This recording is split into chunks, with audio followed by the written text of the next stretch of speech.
Steady one-dimensional heat conduction take place across the face 1 and 3 of a composite slab consisting of a slab A and B in perfect contact as shown in the figure, where K and Kb denotes the respective thermal conductivity. Using the data as given in the figure, the interface temperature T2 in degrees Celsius is.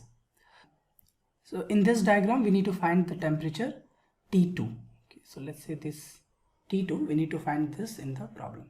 And we can find this T2 using Fourier's law of heat conduction. Fourier's law of heat conduction.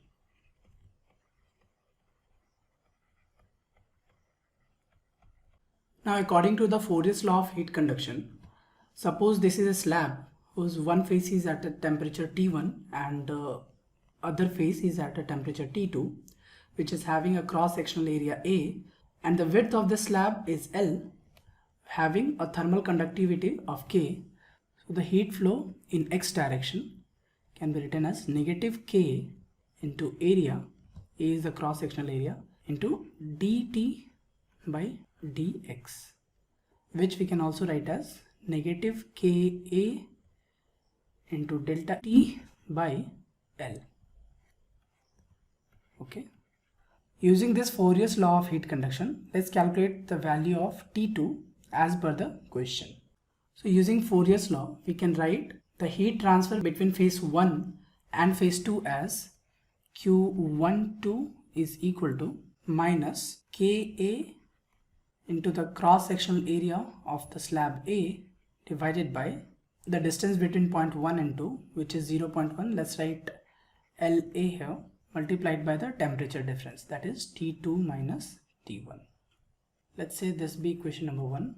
Now let's write the heat flow between point 2 and 3. So Q23 will be equal to minus KB into AB, that is cross-sectional area of slab B, divided by LB, which is 0.3 in this problem, to the temperature difference, that is T3 minus T2. Let this be equation number 2. Since in the problem it is given that the flow is steady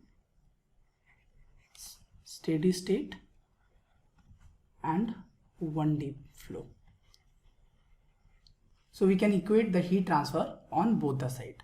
Therefore, we can write Q12 should be equal to Q23.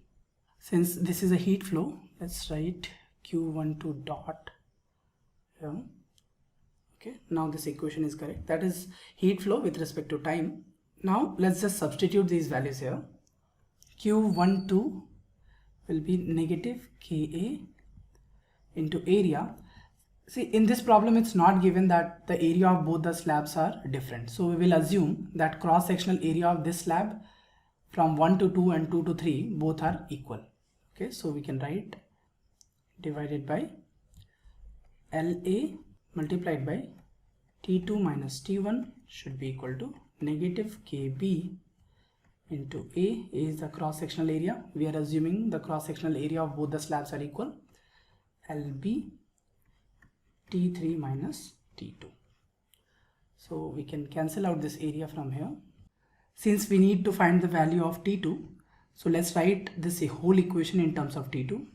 Therefore, T2 will be equal to KB by LB into T3 plus Ka by LA into T1 whole divided by Ka by LA plus Kb by LB. Must remember here that temperature is in Kelvin and not in degrees Celsius. Okay, so you must convert this into Kelvin from degrees Celsius. So we can write this as, now Kb, we know Kb is 100, right? 100 watt per meter Kelvin, and LB is 0.3. and T3 in the problem is 30 degrees Celsius, so 273 plus 30 plus Ka.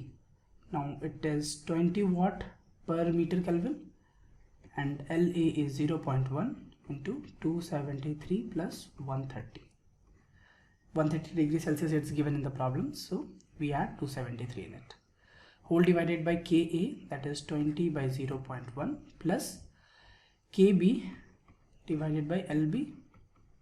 So from here we get the value of T2 is equal to 340.5 Kelvin.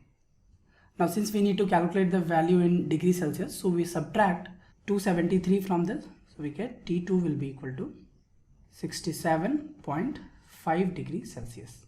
Okay, so the interface temperature T2 in degrees Celsius is 67.5. To get detailed information on Fourier's law, you can refer to the NPTEL course lecture number 3, Fourier's law and thermal conductivity on fundamentals of conduction and radiation by Professor Amrish Dalal and Professor Dipankar N. Basu of the Department of Mechanical Engineering at IIT Guwahati.